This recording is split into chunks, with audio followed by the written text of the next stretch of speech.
RTI, that is the right to information, ये एक वो इंस्ट्रूमेंट है जिसने हर सिटीज़न को एम्पावर किया है। मात्र 10 रुपये में अगर हम किसी भी एंटिटी के अगेंस्ट इंफॉर्मेशन प्रोवाइड करवा सकते हैं और उसको यूज़ करते हुए रिस्पॉन्सिबल ठहरा सकते हैं, तो that certainly is an instrument that has empowered us, and so is the idea of freedom of information.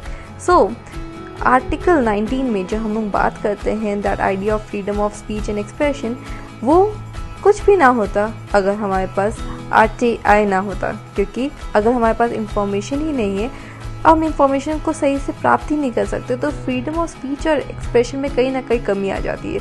तो ये जो गवर्नेंस में हम लोग बात कर रहे हैं RTI की, तो that is again directly link to the political concept and that is of freedom of information.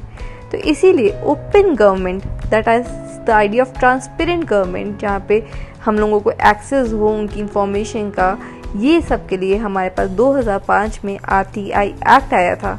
अगर हम बात करें RTI एक्ट की, तो ये जो रिजल्ट था वो था मजदूर किसान शक्ति संगठन, इनके जो कि एक नॉन गवर्नमेंटल ऑर्गेनाइजेशन है राजस्थान की, इनके ही एक मूवमेंट की वजह से हमको RTI एक्ट मिला था। इसमें अगर हम बात करें तो आर्टिकल 19 और इसके अलावा the idea is that it confers the citizen the right to inspect works, documents, records of the government और उनकी एजेंसीज।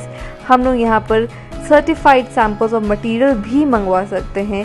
उसके अलावा अगर हम देखें तो हमारे पास फ्लॉपीज, टेप्स, वीडियो कैसेट्स, अगर वो इंफॉर्मेशन ऑथेंटिकली हमको चाहिए और वो मिल सकती है, तो हमारे को एक मैकेनिज्म यहाँ पे मिल चुका है थ्रू RTI। और इसी की वजह से एडमिनिस्ट्रेटिव प्रोसेस जो होता है वो कहीं ना कहीं आगे बढ़ता हुआ, एसेंशियली ट्रांसपेरेंट होता हुआ हमको दिखता है। यहाँ पे CIC जो है, that is the office of central information commissioner, ये भी फंक्शनल है since 2005 under the RTI act. अगर बात करें अभी जो रिसेंट अमेंडमेंट्स हुई हैं, जैसे कि 2019 के अराउंड जो अमेंडमेंट हुई है, जिसका अगेन हम लोगों ने एक वीडियो अपने ही चैनल पे रखा हुआ है अराउंड द RTI एक्ट, तो करंट अफेयर्स को भी हमने अपडेट करा हुआ है, you can watch it there also. तो उधर भी हम लोगों ने बात की है कि RTI एक्ट को थोड़ा सा वीकिंग किया गया है।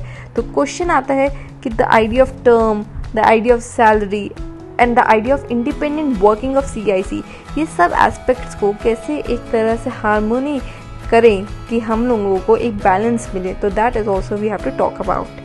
तो अगर हम बात करें RTI एक्ट की, तो यहाँ पे स्टेट इंफॉर्मेशन कमिश्नर्स भी होते हैं जो कि हर स्टेट में होते हैं, एंड इनका जो जुरिस्डिक्शन होता है वो स्टेट जुरिस्डिक्शन होता है, तो वहाँ पे वो इंफॉर्मेशन प्रोवाइड करते हैं।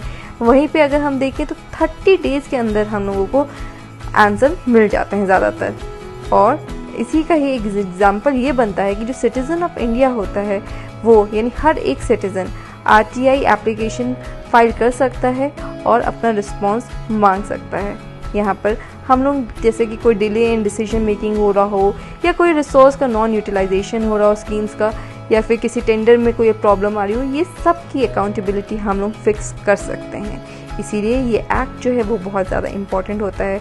सिटीज़न का एक इंटरैक्शन यानी इंटरैक्टिव फ्रेमवर्क बनता है विद द गवर्नमेंट, और ये सबसे ज़्यादा इम्पॉर्टेंट पॉइंट होता है। हाउएवर, जैसे कि हम करंट अफेयर्स की बात कर रहे हैं, तो अभी हमने रिसेंटली फिर से एक और current affair around RTI cover किया हुआ है, that is on political parties. तो पॉलिटिकल पार्टीज़ जो होती हैं वो अभी भी RTI फ्रेमवर्क के अंदर नहीं आती हैं, क्योंकि RTI एक्ट में सेक्शन 8 में ये लिखा हुआ है कि वहाँ पे टेक्निकलिटीज़ हैं, तो उस टेक्निकल डेफिनेशन को पॉलिटिकल पार्टीज अभी भी नहीं मान रही हैं, और वो कहती हैं कि नहीं, तो internal functioning of the political party can still not be check under RTI। तो ये सब जो कमी है, इन सबको भी हम लोगों को as case study, as example use करते हुए अपने गवर्नेंस को एनहेंस करना होगा, गवर्नेंस के एस्पेक्ट्स को एनहेंस करना होगा, and we have to actually bring in the current information also. तो स्टैटिक प्लस करेंट प्रिंसिपल्स दोनों अगर एक साथ मिल जाएं, तो हमारी जो पर्सनालिटी डिबेट्स हैं या फिर हमारे जो आंसर्स हैं वो बहुत ज़्यादा अच्छे हो जाते हैं। So please for such updates like, share and subscribe. Thank you.